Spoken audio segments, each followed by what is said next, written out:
will need to follow my voice as it leads you into a relaxed state of meditation.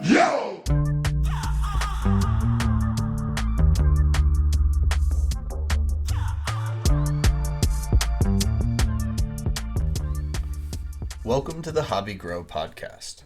I'm your host, Ben Owens, hobby grower and ghostwriter for the cannabis industry. Each week, we'll dive into my network of growers, hash makers, breeders, and mentors to give you insight into their journeys as growers, plus information you can use to grow better weed and make better hash at home. Hit subscribe, roll something up, and let's get into it. This episode, we are joined by Oregon home grower and hash maker Simple Hash.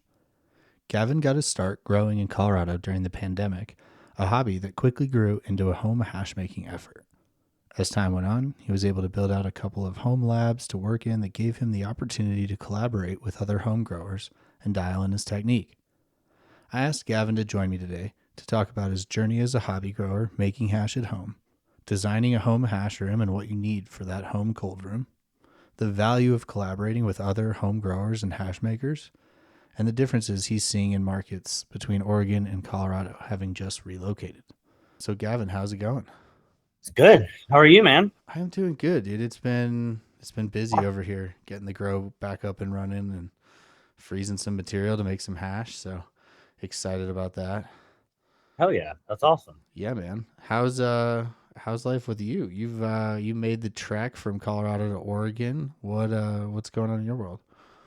Yeah, we randomly decided that we were kind of over how crowded and expensive Colorado's gotten. You know, we like to snowboard a lot, so going to a ski resort in Colorado is kind of difficult nowadays, unless you get there super early.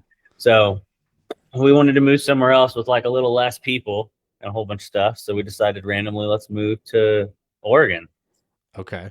So It wasn't a job opportunity or anything. You just picked Oregon? Just out of nowhere, picked and moved. Yeah. We kind of want to try and like buy a property in the near future. So yeah, no, I love that. Really expensive for that. And there's like it's not that much better of a cannabis scene here, but there is kind of still like a mom and pop vibe to the legal market here. So yeah, kind of transitioning into that. I actually already landed a position at a company getting to help 3 days in the hash lab and 2 days in the garden. So that'll be really exciting. Hell yeah, man. So what's the Oregon market like as far as like getting badged? Is it, an off market opportunity?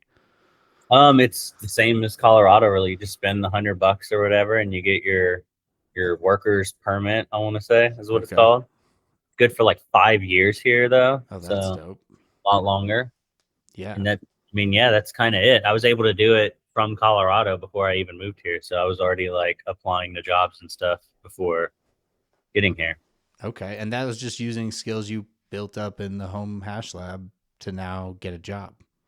Yeah. Yeah. I mean, you've like seen my setups kind of grow over the years from, I think I like started in my apartment washing at one point and growing with like a 3x3. I was going to say, yeah, like let's take it back. Like what was your first grow or like your first foray into this home DIY?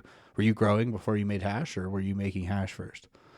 Well, the first grow was years and years ago in a closet. I set some like fire blanket things on the wall and just like a blurple light and tried to put some plants in there and it did not go very well. I don't know if I just didn't know what I was doing. But yeah, during like the start of COVID, I don't know. I guess I was kind of bored and just had a little extra money. And I was like, I'm just kind of want to grow my own weed and started with like a 3x3 tent. And then I was like, I want to be able to continue to like have a veg space. I want to be able to like rotate it fast. So then I quickly got another little tent and set it next to it. And it was just growing for flower at first. And then I got sift screens and made some dry sift, bought a press, started pressing the sift, and yeah, we found a freeze dryer used on Facebook Marketplace.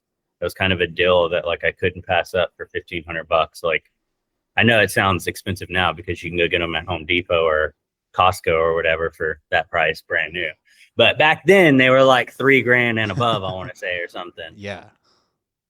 But yeah, got that and just started making hash in my apartment in a room temp room with a lot of ice and a lot of greased up bags, but it worked. Hey, I mean, it was still good hash. Yeah, yeah. So you And never then, air dried. You went straight. You went from sift to. You didn't do bubble hash until you had the freeze dryer.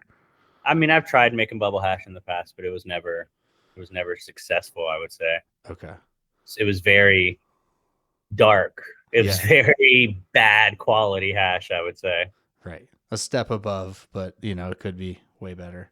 So so you're about 5 years in then on your journey. Like, how did your space evolve from that 3x3 once you started making hash? We were moving out of this apartment and had a landlord that was renting a spot to us and said I could grow at the house, and I took that and turned the whole bedroom into a little 4-lighter and Cool had a little landlord. office that I built like an actual cold room in. And that was kind of, I want to say, like the start of simple hash was in that little 4-lighter and little washroom. Hell And yeah. then yeah, I did that for like 2 years in that little house. And then we got the house in the mountains, which was a big upgrade. That was I had 12 lights total between the garage and the basement, and a much bigger wash space. It was very nice. But So yeah. yeah, so what is like did you have anything like differences or struggles adapting from, like a smaller tent to a 4-lighter to a 12-lighter? Like, were there anything that you had to adjust in your process? Just kind of more work on the Yeah. busy days, but Were you hand no, watering or irrigation or the 4-lighter I was hand watering. okay. So I mean, that was the same as what I was doing in the tent though. But then the Once 12-lighter you I irrigated the 12-lighter and whatnot, and it was very easy. I'm not gonna lie. yeah. Like it wasn't as much work as I feel like as some people make it out to be. Well, and But again, like you taking out the hand watering factor, like yeah, that's a massive time saver. I just had to make sure I was there to make sure the water turned on, basically, and that only took 5 seconds to go check. Yeah. No, and then just chopping everything down and doing all the post harvest. Well, yeah, so that was, that became a little more. I had to hire help, get friends to come help and whatnot for that That's a lot of house work. 10-lighter. Yeah, it would take us about 2 days, 8-hour days harvesting to get it all down. Were you Doing running it all on the same cycle or doing like 4 and 4 and 4 or no, I had 4 lights in the garage, and I only ran it, I think, like twice. And I had the garage going, and they were kind of rotated, so I was like harvesting every few weeks or something. And then I just moved everything to the garage or the basement, and it just simplified everything, having one big space. yeah. But I was doing a lot of contracts at that point, so I didn't really care about harvesting Right. all the time. No, that totally makes sense. So as you went and progressed, like then your journey led you to where you're at now. Like, where are you? What's your grow situation now? Well, right now it is just a 4x4 with some Yeah. plants that I went and got at a dispensary right when we got here, because I took my grow down, I don't know, 3 months before we moved, because I just wanted to sell everything, get it taken down and whatnot with time. And I just really missed having something growing. So I went to a dispensary and bought some clones. So you didn't And keep any of your stable. they are, some of them have made it here, Okay. and I'm still waiting on some to get back. Yeah. The first round that got here were almost dead when they got to me. Oh. So they're just now starting to like come back and do pretty good. Nursing But them back. I will be keeping the Super Booth, my Honey Banana crossed with Tallimon, my Sour Diesel, and yeah, I think that's really all I'm worried about saving right now. I'm excited to just start hunting new stuff. Yeah. No, I can appreciate that, man. So are you making hash then again, or you're sort of in limbo until you have something to make hash with? I'm about to be making hash for this company on the Oh rec yeah. market. coming in the next, I don't know, a few weeks. It should be starting. I've just been helping them with harvest help, Okay. and was able to land the hash making position just this past week. I found that out. So I'm just waiting for the harvest help to finish and then jump into my new duties, which I'm imagining are within the next couple weeks there. I was gonna say probably So by the time this drops. I'll be making hash on the rec market for a little while until I get another washroom set up somewhere Okay. else. So are 'Cause we're you? Do they already have the setup, and you're just kind of hopping in, or are you helping them build out like their hash lab?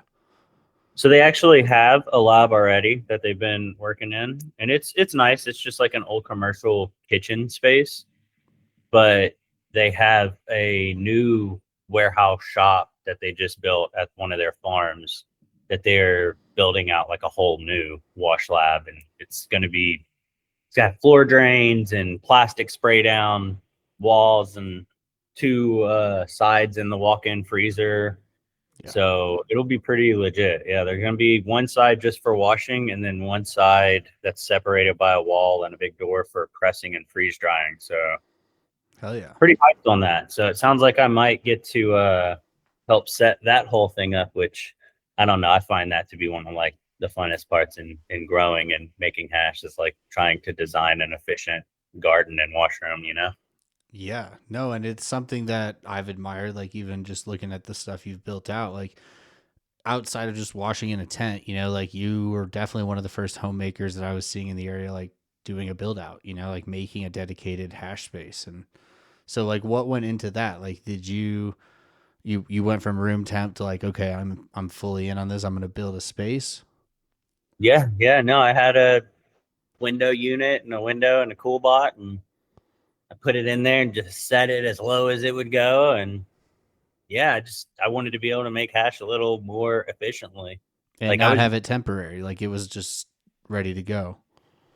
what do you mean? Well, like, didn't you have a dedicated room or no? This was just your ability to turn it on.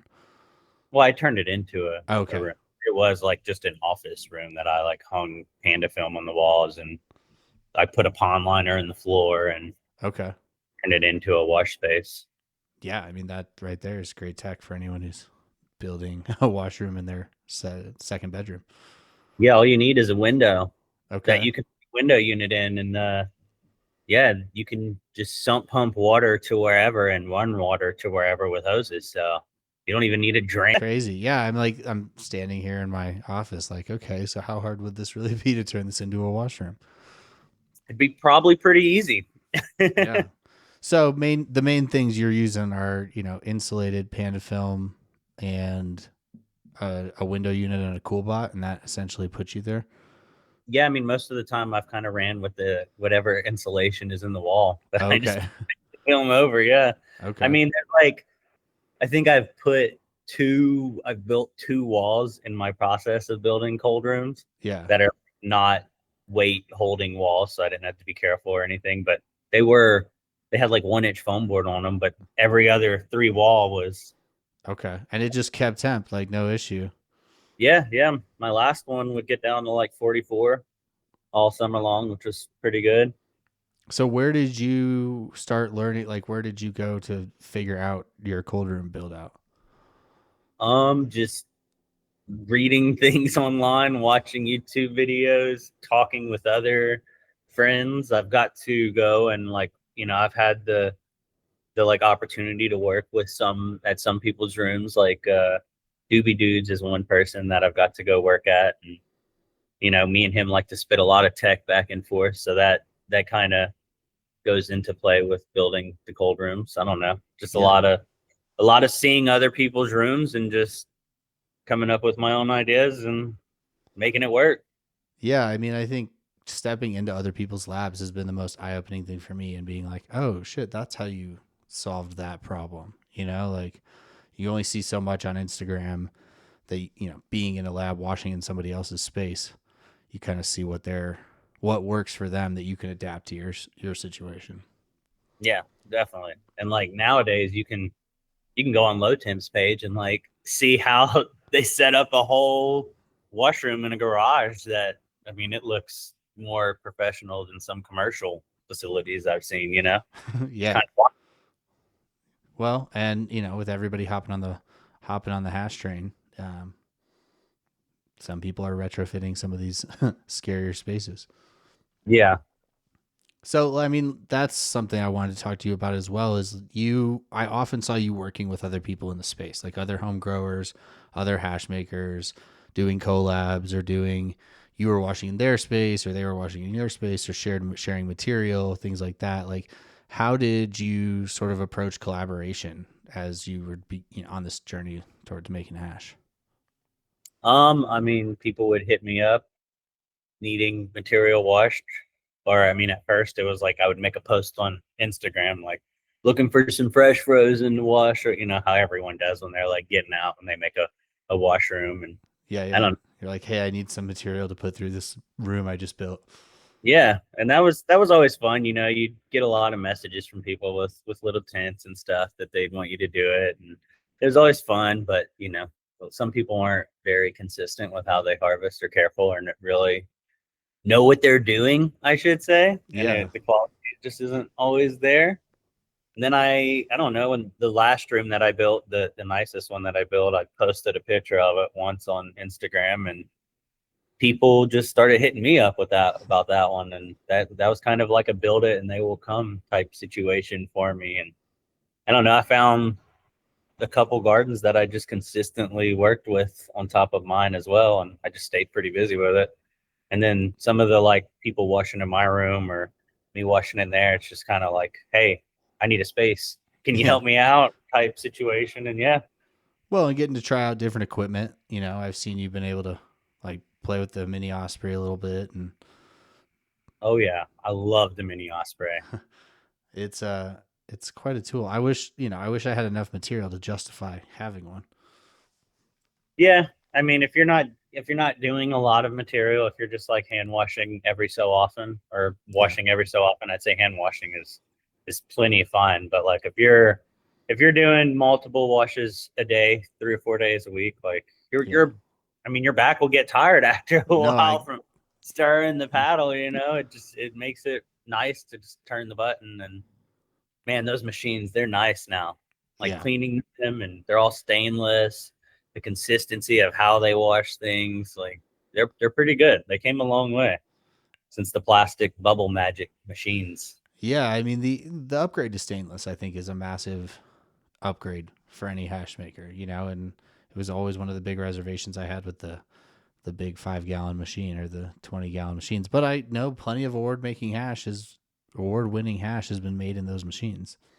Yeah, So and dude, they even have like I can't think of. I think it's like Aries Green or something. Makes like a small, cheaper home automated washer that's all stainless. I don't. yeah. So Aether Green, I think, is the Aether name. Green, yeah. And then there's also the Hashinator, which I don't know if you've heard about. But Ah, so the I don't know. Hashinator is a top-down agitator that's designed to work on really any vessel. But the idea they built it around like using brewing equipment. So you could buy a stainless vessel for brewing for a lot cheaper, and it's adjustable, so it can sit on like a 15 gallon or a 30 gallon or whatever. And you would probably think it's pretty cool. I would recommend checking it out. Oh yeah, I'm Yeah, looking at it right now. It's got like the Hash Tek style big paddle on it. and different paddles, so you can like Oh, what? yeah, so you can customize it. So not no, I'm not sponsored by them. I have no, I like what they're doing. Sammy's is a cool dude. But That's yeah, I'm check gonna that out. definitely have to check that one out. That's pretty freaking sweet. If I could just put that on my little 30 gallon, like I could turn my hand washing vessel into a machine for another $850. That's not bad. Yeah, and they're like it's an accessible thing, and I think he's going to open source the whole thing. He was like, if people want to build it, like they can do it. It's just going to be way easier to just get it pre-made. But Yeah, yeah, yeah, yeah. he's in one of the discords I'm in. Shout out to the Homegrown Hashishin Discord. But yeah, they've been doing all sorts of cool stuff with that. So check that out. Yeah, that's way sweet. I've always wanted to figure out a way to like fixate a motor to the. I mean, like everyone kind of knows it's like it's not a very complex design, but like just making it where it's going to be like cleanliness or clean and whatnot. And strong, like strong enough that the motor doesn't burn out. True. Yeah. So very cool. Be interesting. I'm going to have to check that out more for sure. Did you get to see a lot of different material from the stuff that you would grow working with these other growers? Or were you guys all sort of growing the same cuts and just working on that? No. So like one of the gardens, like the main one that I always got to work with a bunch was Blizzard Bros, and they grow completely different stuff than me. He likes to pheno hunt his own cuts out of CX every so often, and I don't know how they do it. They're very good. I don't know if I should use the word luck, but they're very good at finding unique washers in these seed packs. Like they have the Great Cream 2.1 and the Forza Sansucci that I've ran for the last couple of years for them. These are hands down some of my favorites to smoke ever. Yeah. And then my garden for the last few years has kind of just been the same strains because it's been kind of a money maker garden, I should say. Right. You need something consistent. Yeah. Except for the honey banana Calimon. That's the newest one I'm super hyped, which is, I think it goes by Honeydew. Okay. A lot of people run it. So super hyped on that one. Makes insane melt. Yeah. Like plain melt. Yeah. I'm excited for you on that one too. That's very cool. So what are you seeing as far as, I don't know how long you've been in Oregon, but how is the hash scene compare out there and the home grow scene for that matter? Like, are you meeting a lot of other homemakers and home growers, or is it, how is it different from Colorado? So I've only been here like almost 2 months. Okay. I've met one home grower and hash maker. He had really good stuff. He goes by, I think, Shiner's Run Farms or something like that. Okay. And then just one of the growers at the job I got has a home grow that I like to buy his flower off of him and smoke it. Yeah. I've noticed everyone out here is very into organics, which is really cool. That's like a kind of a new thing for me because I've salt fed for the last since I've been doing it. I've just ran salts. But yeah, no, I would say it's the scene out here seems to definitely lean towards like organics and things like that. Okay. Is it a lot of outdoor or indoor, or what are you, I mean, like I've only seen a lot more outdoor here. Okay. Like depths, a lot of depths. And that, like, the grow you're working for or you're going to work for, is that material indoor, or is that? So they have two farms. One of them is it's like a bunch of hoops that they dep. And then they have a next gen greenhouse at another one. Nice. I have not got to see the next gen greenhouse farm yet, but I'm super excited to check that one out because, you know, I've only seen pictures and heard about those next gen greenhouses. So right. I mean, like the ability to control your space and have sun. Can't beat it. Yeah, that's the ideal, right? Those worlds. So how cool is that? Are you seeing, like, as far as like on the market, are you seeing comparable availability of like hash and quality products, or is it more of a flower market, or how does that change? Hash is definitely cheaper and more accessible, I'd say, for the average consumer in Colorado. Oh, okay. Here, yeah. Here I think it still like has kind of a higher price for stuff. You know, like in Colorado, you can go get a 2 gram bucket of rosin for like $50. Right. Recreational, I'm pretty sure something cheap like that from Trim Run Outdoor.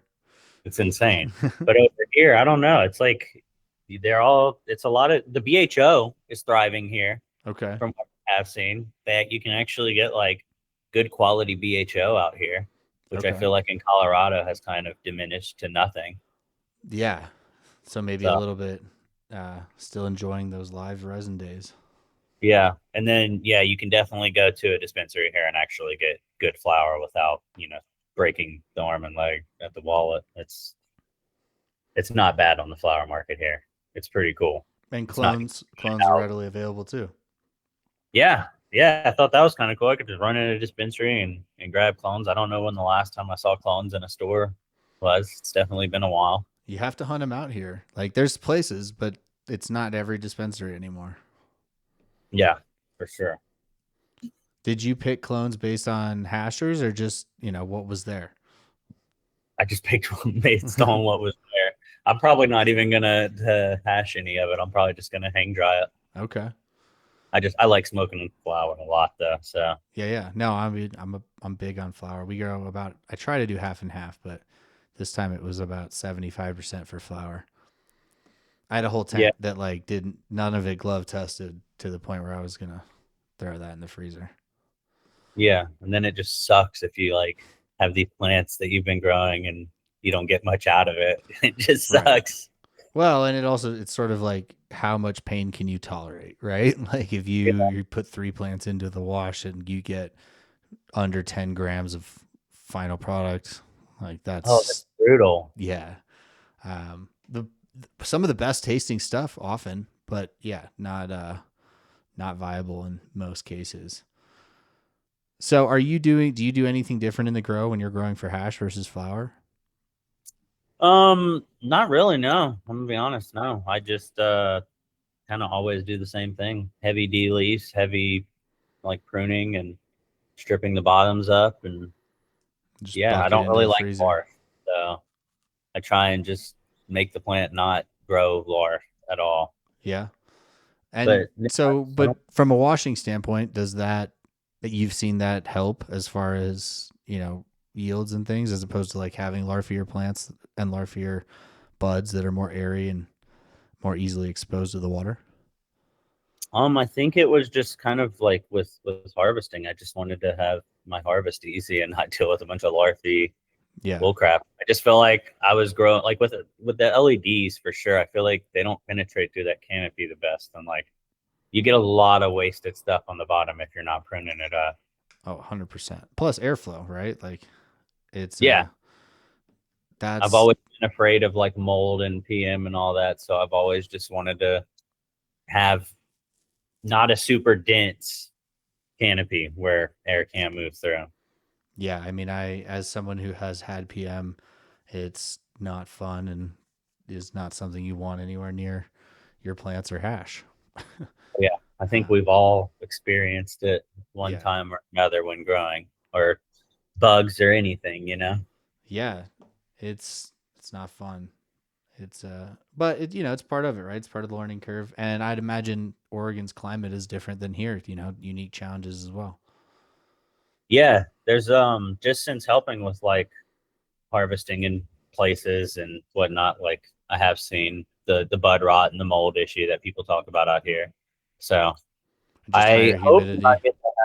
I hope I get to set a hoop up next year in whatever spot we end up moving to, and I get to try my hand at some outdoor out here.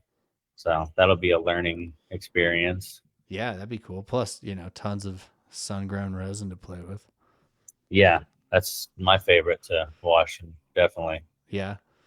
I would always prefer to wash sun grown over indoor. Definitely. So when you wash outdoor, do you do like a false wash or like a first wash to like rinse the plants, or do you just full send and it's a normal first, second, third, so on wash? Well, if it's like, straight out outside, Mm-hmm. then yeah, I'd like to fill it up real fast and kind of do a dump. But if it's like greenhouse or hoops, Okay. I'm not about it. Yeah. Yeah, I don't do a false wash, and my friends in California all seem to do them. So I always am curious. I also Yeah. don't grow I mean, outdoor. I feel like you'd have to like, you kind of have to like let the stuff kind of thaw in the water a little, before you can even drain it and get anything off of that like dust material. But Yeah, that makes I've only washed straight outdoor stuff like one time, and it was my own that I tried my hand at growing in Colorado. yeah, didn't come out good. The hash came out okay, but Yeah. the flower wouldn't have been good. It got beat up by hell really bad. Oh, Yeah, damn. I learned that it's really hard to grow outside at 8,700 feet in Colorado. Yeah, yeah, I could see that. Weather being a factor there. So on the hash level, like, you're freeze drying everything? What bags are you running when you wash?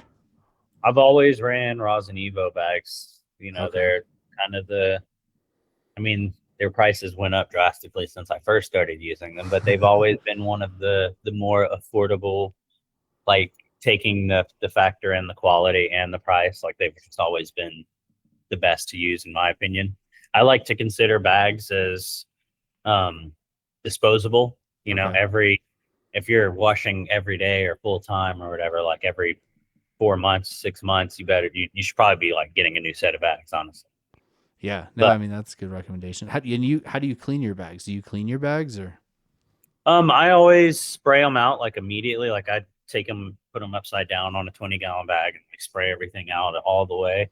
And then at the end of the day, I'll kind of spritz ISO on them and kind of rub together to get off any resin that would be greased. Okay. And then, yeah, that's probably I think one of the other reasons I say to consider them disposable, because I do clean with ISO, which Right. I would imagine does break down the material over time. But you can also use, I've cleaned them with Alkanox and an ultrasonic cleaner before too. So Okay. I don't I don't know. I like ISO because it's like Just everyone has ISO dissolves around. the hash and you rinse it off and I've just used so much ISO, so it's always right. there. As a hash smoker, you got a lot of ISO around too. Yeah, you buy it by the gallon. Yes, sir. So, but what's your stack? Like, are you collecting food grade? Like, what's your bag stack that you're working with? So I normally run a 25, and then I run the 25 and just kind of I'll collect it, or if it's crappy, I'll throw it in the trash. I Okay. always have thought to collect the 25 because I don't want to clog up a drain with hash. I've always kind of been scared of that thing. I'm like, dude, we're just throwing sticky resin down a drain. Like, I don't know that this is okay. Yeah. But so I've always ran a 25 basically just to like keep keep drains as clean as I can. And then 45 would be my like first bag for my full spec range, I would say. And then the 73 would be my first bag for my A grade. Okay. And depending if I'm pulling melt or not, will decide if I run the 90 and the 120. But normally, if I'm just running rosin runs, it'll be a 25, 45, 73, 160, 190, and then I've always washed in a 220 work bag. Okay. Found it easy to clean out the vessel after with just dumping material out of the bag. Yeah. Yeah. No, totally. So full spec 45 to 190 and sort of A grade is 73 to 160, 160. first Okay. through third or fourth wash, depending how much material I'm doing, and then the other two washes or one wash will go to full spec with the 45. And you're hand washing or you're machine washing? I've always hand washed at my own spot. Okay.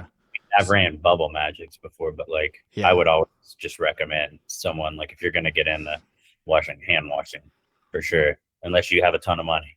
So when you're doing like 5 washes, hand washing, like how long are those washes? I would normally start around like 12 minutes, take a minute off each one. Okay. So I've always went down in time instead of up. Yeah, I was gonna say a little bit counter to what I've heard from others. Yeah, yeah, no, I don't know. It's just I don't want to beat the material up more. I just want to get what I can off. Whatever's left. Yeah. And I don't need to destroy it all. So yeah, instead of going more, I've always went a minute less each one. Okay. And so you're freeze drying. You've got a harvest right. That's been working out well for you. Yeah, I've been very grateful and lucky with my harvest rights. Let Yeah. me knock on this wooden desk right here. Yeah. Yeah. No, definitely. So when you press, then are you like what is your press? Like what kind of press do you have, and what's your sort of press tech situation look like? I just have a low temp, like Okay. the all one with the BVA pressure hand pump thing, the Okay. big hand pump. Um, You double bag. yeah, yeah. I've always used 225s. It's just the way I've always done it. I've seen that they've been coming out with 15 micron and 5 micron, I think even like they've Yeah. gotten really low with them. I mean, Um, it's like I see those as for like super intensive like fractioning and refinement. Like if you're trying to pull terps out and isolate, true isolate. I don't know anyone who would go straight in and just press. Maybe people are. I don't know. To me, like I would press rosin first, and then I would fold that rosin up and put it into a 5U bag so that I further refine yeah, it. you can make like the little crystal rope thing or whatever that people do. Yeah, or like the pull the terps out separately or whatever you were trying to do with it, further separation. Yeah. They might be good if you're like pressing everything for parts or something, you know? Yeah. I don't really know because like you're collecting the hash in a bag that it already shouldn't, I don't know, it shouldn't go through the bag that you're putting the hash in. Right. A 45 should stay in a 25 bag. Essentially, Essentially. you would think. Yeah. Well, But and pressure changes, things a little bit, but you don't yeah, do blowout tech. You don't do like a high micron on the outside of it. no, I don't haven't really had too many blowouts in a while. I just kind of have figured it out. I'd say with like pressing, I don't rush through it though. So like Not overpacking your bags. I don't overpack them. No, I take my time when pressing. I like to like let it pre-grease on the press. I have encountered the rosin Evo bags have messed up at the seams before, Okay. like blowing out. It's like the bag has like an issue on the threading or something, and it's just like allowing the hash to go through Oh, the damn. side of the seam, which is super annoying. Yeah. Pressing and you see that and you're like, dude, it's not even a blowout. What is this? And you just ruined like, I don't know, 15 grams of hash or whatever, because that's about what I'd press each one. So that was my next question. So like, you're in like 2x4 bags or 3x6 bags? The 2x4.5, I want to say, is what I was using, because I just Okay. have a 3x5 press, Okay. So and then that's I like, and have a space around all sides, and that's been like, I want to say that's been what has kept me able to press pretty smoothly, is just having that space right. around sides, trying And not to use the big bag I can. Yeah, no, and that even distribution, I'm sure, like not having, uneven, like having too much on one side where it's easier for the press to come down at a different level.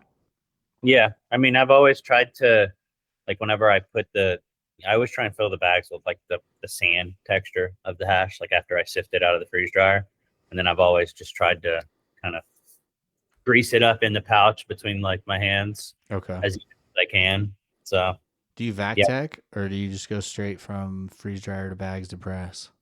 no vac tech No unless vac I'm tech. trying to flex on Instagram or something. I Okay. think if I was dropping fresh press, maybe, I Yeah. could see it being useful if you're dropping fresh press, because all I've noticed is that it slows the cure time down. Okay. Real. That's interesting. I hadn't noticed or heard that. Not that I've been doing comparisons, but that's an interesting observation. So you're curing cold cure or your heat cure, or what's your cure process? Room temp. Room I just temp. mason jar, room temp room. Don't open it until it's done. Yeah. I have I don't know if it does anything, but I've noticed that whenever you put the hash in a mason jar and let it sit for a while, if you crank the top, you'll hear like a sometimes kind of. So I Pressure. don't know if pressure builds up and does anything, but stop opening your jars before they're Yeah. ready. I've seen people do that, and I don't know why. And then you're whipping by hand or you're no whip or Whip by hand, okay. just mash it all around. Yeah. It's Basically, sides. okay. Very cool. Now I'm always interested in what other makers are seeing work for them. So, and I'm sure, other homemakers listening, always curious. Yeah, some stuff just will just turn to like a. You don't even have to really whip some stuff, and that's just kind of genetic based, I would say. Some Yeah. stuff is super greasy and just turns to like water in the mason jar. Well, and I see some of these, jars and it just is so wet. Like I look at that as someone who's cramped their hand whipping and I'm like, I don't know how you got that texture without a drill. Rosy strain, man. Yeah. Oh my God, all the like most of the Z crosses I've washed and messed with are super greasy and just turn to water. Okay. Yeah, like I think one of the things that's kind of weird is a lot of people like look for strains by like how sandy it is to them. But Yeah. like if you're just looking for like a sandy texture, like that dry sandy resin is gonna Translate. translate. Yeah, like you want some grease to it. Yeah. No, I mean, that makes it like I was talking about this with somebody else that my sour papaya that, I got the cut from a homie, but it's a super sandy plant, which is great because it dumps, but it's not, I've never been able to get it wet on the level that I'm able to do the same process for other plants. It always comes out with a drier texture. Yeah. But have you seen this add back tech that some people, I guess, are doing now? I've done it before in the past too, but you can take like 10% out of the jar and decarb it and then mix Okay. it back in. Okay. No, I hadn't. I mean, I had heard of people doing like the 5U filter where they're filtering out the terps and then adding those back into the jar. See, But I haven't did that. yeah. So that way it's not decarbed, but you're taking that extra terp. And I've also heard of people doing that for carts. So like again, in addition to the decarboxylation, they're using essentially like HTE that's solventless. Dang. I bet that would be really good in a cart. Yeah, well, and great flavor, right? Like you're getting that those solventless terps, but also yields, right? Like you need something that's gonna put out for you. You can't be taking super low yields on those. Yeah. Because then you're also losing some of the rosin that you have to repress to Right. get the terps out of. But that's kind of interesting, like mixing the terps back in. I've only ever done the decarbing a little bit and pour it back in, which I don't really recommend people do. Just enjoy the drier resin if that's what you have. Yeah. Yeah, I mean, I don't know. I'm someone who generally has avoided any heat once it's like in the jar. Like I don't know where that thought process, but I talk to a lot of people who you're already exposing it to a higher level of heat. Like previously, the resin has already been exposed to a certain level of heat in the press. So how much does, an 80-degree or a 90-degree process add to that or degrade from that? Yeah, I don't know. I mean, I don't know what everyone presses at. I know I set my plates normally between like 170 or 180, depending how greasy or sandy something is. But I would Okay. imagine that the hash is still only getting to like 150 or something, from the heat transfer. But also, I don't know how the transfer happens with like the friction from pressing it with thousands of pounds of pressure either, though. So Yeah, I mean that's true. Like and that's interesting because I typically press at 165. So why do you press? Like, are you just trying to get it off the plates faster, just like a little bit higher temp or just that's that's just what I yeah, always okay. did. Have you played with the ranges at all, or that's just what you've always? A little bit, but not. I haven't went really below 170. I would say that's just kind of been Sweet spot. my lowest point. Yeah. Do you press hotter when it's sandier? Yes. Okay. I feel like it just kind of helps get it out faster. Okay. No, I Whereas mean like that's really greasy stuff just flows. huge tech tip right there. um, well, shit, man. Let's get into some rapid fires, and I can get you out of here in a reasonable time. So your first grow setup, that 3x3, you were running LEDs. Yep. Just I want to say it was like a Mars Hydro LED Okay. off Amazon. Everything was from Amazon. Okay. So pots from Everything Amazon, except nutrients, soil. soil. Yeah, no soil and stuff was not from Amazon. I want to say the first one I did was actually like a pro mix that I amended with down to earth stuff. Okay. And so the first one I did was organics, and yeah, it came out fire. And It's then actually my garden going now for my little 4x4. yeah. It's just amended soil. Yeah. Okay. So what nutrients were you using in between that though? You said you were salt fed primarily. I ran ambrosia crops for a couple years and then drip hydro for like the last year. That's what I was running in my big basement setup. It Okay. was just Rojan's in-house salt brand, I want to say. And any reason you switched? Ambrosia crops was kind of hard to find local, so I wanted to be able to buy the nutrients at a store instead of having to like order them because I'm the kind of person that sometimes won't plan ahead all the way. Yeah, it's nice to just be able to go to a store and grab the stuff whenever you forget to order it. Yes, support your local grocery store. Yeah, try and find one though that's still a mom and pop one, and go support them. Yeah. I vibe with like that. cultivate in Colorado, and I don't know which one here yet. To Yeah. be honest, Yeah, that's a good point for sure. Especially because also the markup, like you want to make sure that you're not getting gouged just because you're trying to support local. yeah, So much better. now you're growing in that same pro mix down to earth kind of blend, or what'd you Well, do? 707 because I could Okay. get it cheap at the grocery store. It's what $25 for 3.5 cubic feet. Yeah, I use 707. There's actually a down to earth retail store here in Eugene, which is really fucking sweet. That's So dope. I just went there and like picked up boxes of nutrients and some compost and stuff. And Direct from the source. yeah, I just have it amended in these 7-gallon pots, and I've only given them water straight from the sink. And you're using what light? Are you still using that same light, or you got a different light now? I took one of my Lux LEDs and put it in there. Okay. Nice. Definitely one of the like best LEDs that I've used. Too bad you can't get them no more. But yeah, Right. Yeah. I had Lux clone lights that were great until they weren't, and then I couldn't replace them. I ended up, I don't know what I got, whatever they had at the store, because like you said, I needed them because they went out. Get caught off guard a little bit there. So what genetics are you running right now? I have a punch breath, cap junkie, pink grunts, and supremely high. Okay. And I'm not 100% sure on the actual like gene pool of any of them, to be Okay. honest with you, like off the top of my head. I've been seeing Cap Junkie on the rise, man. I keep hearing about Cap Junkie again from everybody. No, which is wild to me because it's been around for a while. It's nothing new. Right, but all of a sudden there's this renewed interest, and it's a performer. It does well. Yeah, so I have those. The only one that I'm like the one that I'm super excited about is that supremely high. It's supposed to have like a blueberry Okay. flavor to it, so we'll see. Blueberry hash, man. Oh, you're saving it for flour though, right? Or are you gonna wash Probably, some of yeah, it? I'm probably Okay. gonna dry it all. Okay. But So I'll star test it. If it looks like it wants to wash, maybe I'll keep in mind and have to run a hash room of it one day.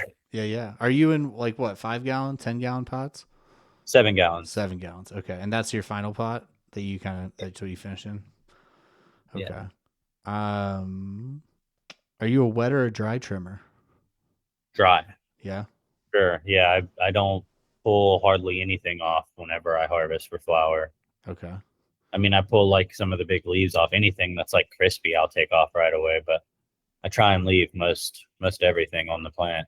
And you branch hang or you just whole plant? If I can, I'll do whole plant to slow Okay. it down. Um, I mean, I've always done whole plant in Colorado to try and slow it down as much as possible. I don't know that I'm gonna have to do that out here though, because it's quite a bit more humid. Yeah. No, that's what I hear. Salts or organics, it sounds like you've sort of stepped on both sides of that. Um, Man, I've had really great stuff in both, to be honest. Like some of the best flour that I have smoked has definitely been salt ground for Okay. sure. I feel like there's a lot that goes into growing besides just the nutrients that you're giving them. Like environment is, a huge one that I think people need to put more attention to, especially at the end of the flower cycle. Yeah. Um, yeah, no, I feel like it's they both have their places. Some people just really don't have the option to have a ton of soil brought to their place and run it in their house. And I don't know. But I've had amazing stuff in both. I don't think there's like one's better than the other, to be honest. Would you use one for hash and one for flour, or again, just different tools? Different strokes for different folks. I Okay. want to try and get onto I want to try and grow weed with stuff that I can just go like buy at a store. Right. So that's my like thing to try and like get away from like the sauces. Like I would like to be able to grow weed with stuff that I can technically go get at like a store that's not a cannabis grow store, Okay. dominant place. Just understanding what nutrients work together and source it anywhere local. Yeah. That's dope. So seeds or clones, sounds like clones now, but are you do you like popping seeds, or are you primarily a clone guy? I normally run in clones. I like popping seeds every so often. I don't do it as much as I should. Yeah, normally just clones just because the timing of getting it going. I have a seed that I just popped that well I didn't just pop, but right whenever we got into Oregon, I bought an eighth of some animal mints from somewhere and it had a seed in it. There you go. And I was like, I want to fucking just I was like, I don't know Full what I'm gonna send. do. Let's just pop it Full send. and Throw it in water. we'll see what happens with it. No, that's dope. So if you had to pick one, flour or hash? Flour. Okay. Like if I had to pick one all the time, flour for sure. Most hash ends up looking the same, to be honest with you. You can't really beat like the differences in appearance of how flour looks, Yeah. It's the true essence of it. Melt or rosin? Same question if you had to pick one. Um, Probably melt if it's like really high quality melt. I'd like to smoke melt if I had the time to sit down and do it. Rosin because it's fast for me. Convenient, But I do like stable. to smoke melt. Yeah. Okay. What about genetics or breeders that you'd recommend for other home hash makers that might be a good place to start for if they wanted to find some new hash genetics? Bloom Seed Co., kind of a staple. They've always been dropping some pretty good stuff at pretty decent prices, I would say. You can actually get a pack of seeds for like 100 to 150 bucks, I want to say, from them, Yeah, it's which a is good start for. and then I saw that the people that I got the honey banana cross with Talim on, I think they're going by Commonwealth seeds now. So that could be one that I would say people to check out because I'm very pleased with the honey banana cross with Talim on Pheno that I found. So Okay. And they just did a collab with Archive, right? yeah, I want to say they do a lot of work with Archive, or maybe one of them works at Archive or so. I don't know. Sure, there's overlap. Yeah. I saw they do like a lot of the grape sunshine and all those kinds of crosses. So Yeah. Well, it's cool that you're in Oregon for that reason too, man. You get your drivable distance from Archive. I know I see they like I was looking at their menu not too long ago and I saw they do these like clone drops every so often where you can get like their special like breeder cut or whatever or something, which is kind of cool. Bro, and their clones are they're like teens. At least when I got clones there, they were like 14, 15 inches tall. What do you mean when you got clones there? So when when we were in Portland, so when I was in Portland, I got two clones because I'm like, I walk out of the store and I'm carrying these two essentially teens, and my wife's like, "What the fuck did you just buy? Like, what are you gonna do with those?" And so made it happen. But it's clone. I never understood the whole like in Dare when they would be like, okay, this is how much you're gonna go to jail if you have weed on you for an ounce and then 5 ounces, and then they'd be like, or if you have 4 live plants. And I was always like, who the hell is driving around with live plants in the car? Like, why would you, if you're a grower, why are you driving? Here I am with 2 live plants driving around. So Yeah, now you know it. yeah. But I just walked right in and they had cuts available. So it was cool. That's where the Sherbet came from, the Sunset Sherbet across the Dosido. And I had their blueberry cut for a while. I actually gave it to a couple friends in Denver who had breeding projects and whatnot going. I didn't end up keeping it, but there's only so many cuts you can keep. Yeah, I've found that to be one of the hardest things is keeping genetics around because I don't like keeping moms, honestly. Like I hate maintaining moms once they like get that like big stage. I feel like they want to go into flower, I feel like, and they start not looking as happy and they just become harder to maintain. And yeah, I don't like moms. I normally clone off of plants pretty fast now.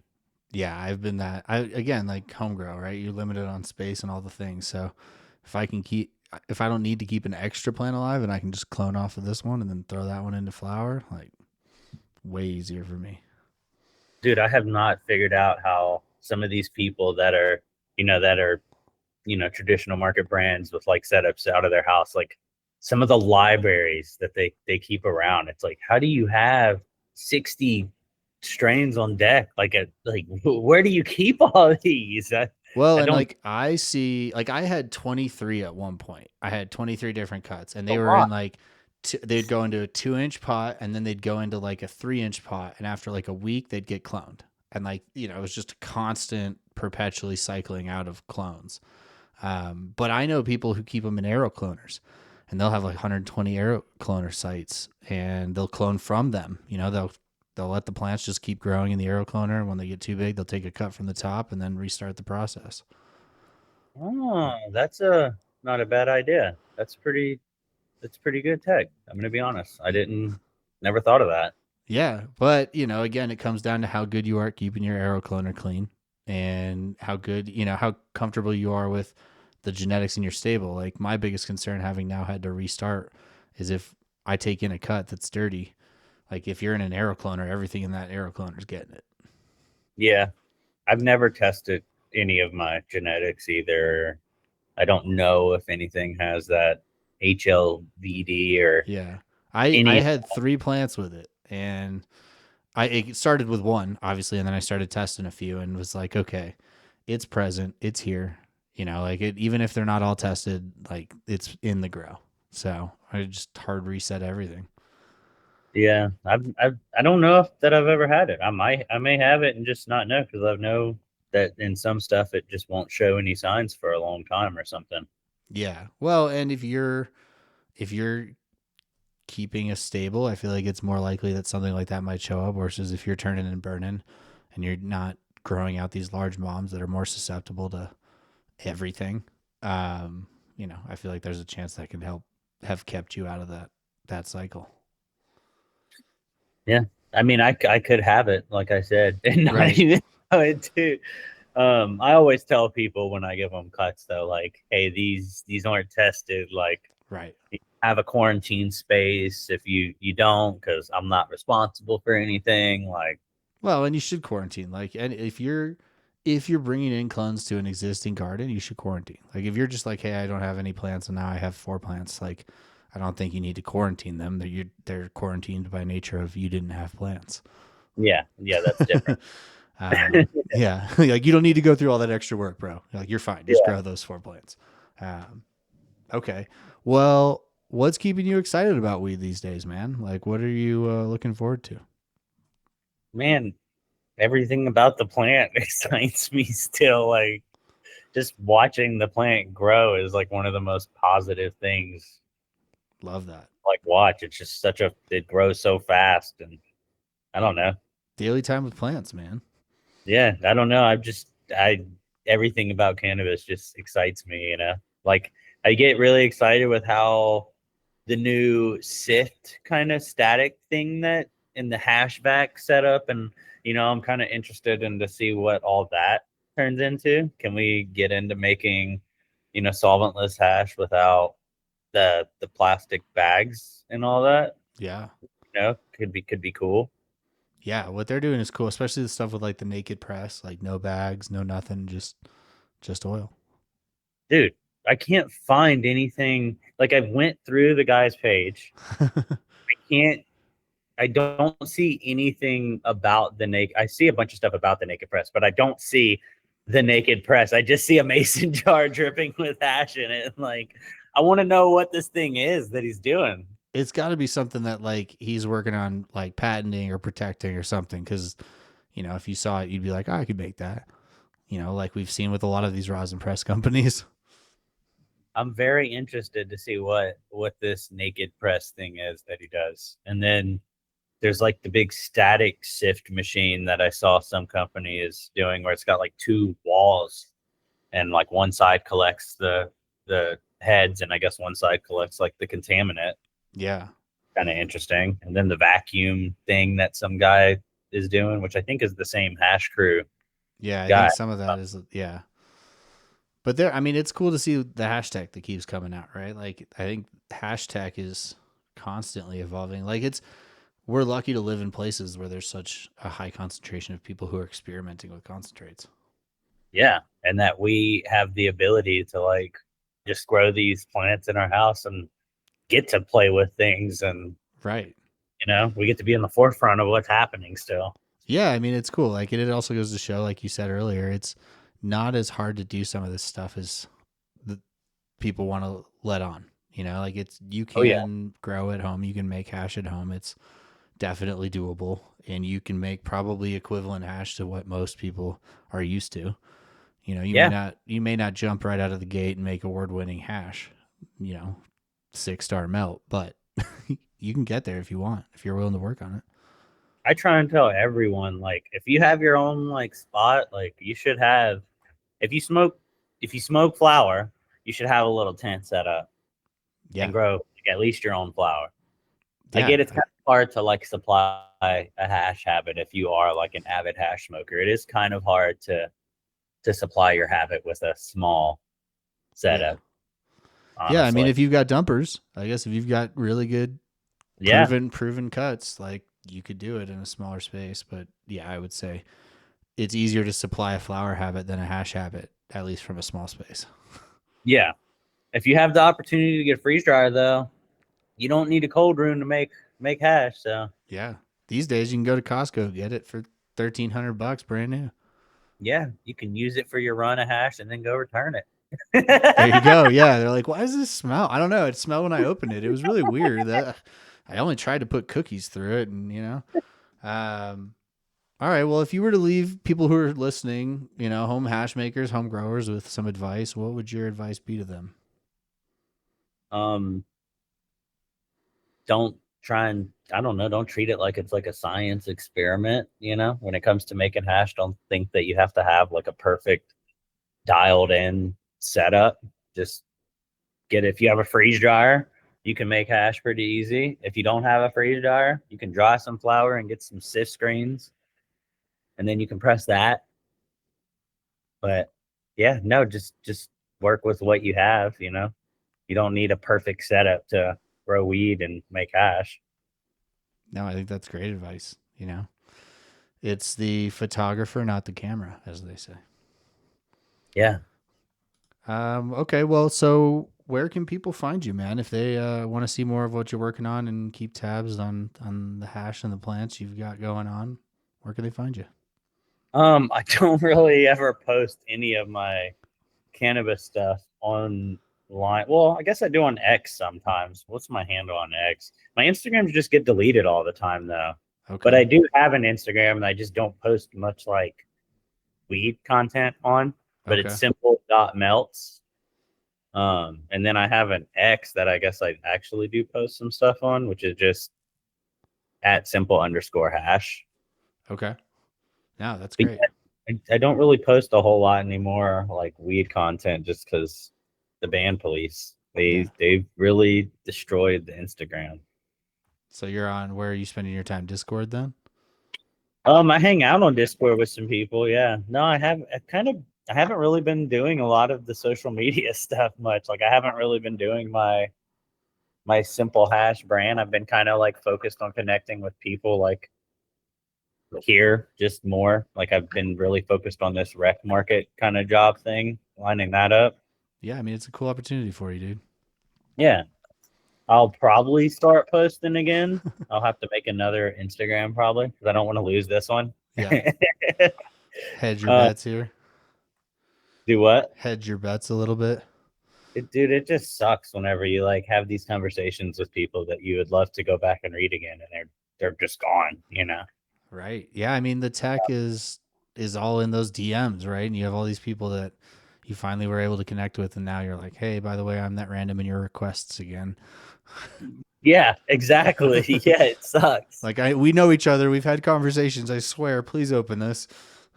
Yeah, that is literally kind of how it happens. I want to say whenever you have to get a new one. So, well, shit, man. I appreciate the time. I appreciate you sharing some of your tech with us and talking hash and home grow. Yeah, definitely, for sure. Thanks for having me, dude. That's it for now. New episodes drop weekly to help you grow better weed and make better hash at home. Hit subscribe, leave a review, share with a friend. As always, I'm your host, Ben Owens, and we'll see you next time.